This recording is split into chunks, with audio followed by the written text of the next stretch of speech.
Avvocato Taibbi, i luoghi del cuore del FAI, il concorso è terminato con brillantissime posizioni da parte dell'Eremo di Santa Rosalia. Un vanto e un plauso non solo per tutta la provincia di Agrigento, ma per tutta la Sicilia.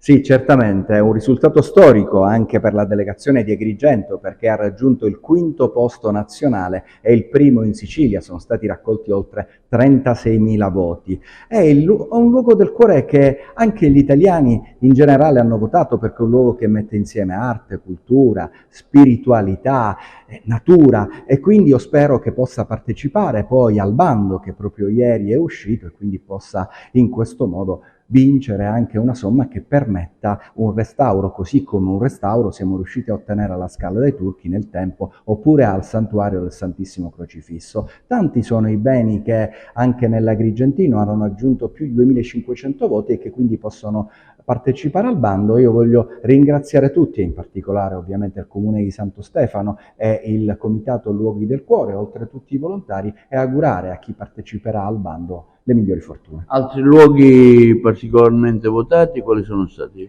Due luoghi anche a Licata, per esempio, mi piace ricordare per esempio la Torre di Gaff e quindi avendo, come dicevo, raggiunto quella soglia minica che permette di partecipare al bando, io spero che ci possa essere un successo. Quest'anno il partner Banca Intesa, partner FAI, ha messo a disposizione ben 700.000 euro per i restauri, quindi 300.000 in più rispetto a quello che faceva normalmente, anche perché quest'anno celebriamo i 20 anni dei Luoghi del Cuore e quindi considero anche un regalo ad Agrigento Capitale, perché Agrigento Capitale si stenta in provincia, questo successo dell'Eremo. In occasione del 20° farete qualcosa di particolare?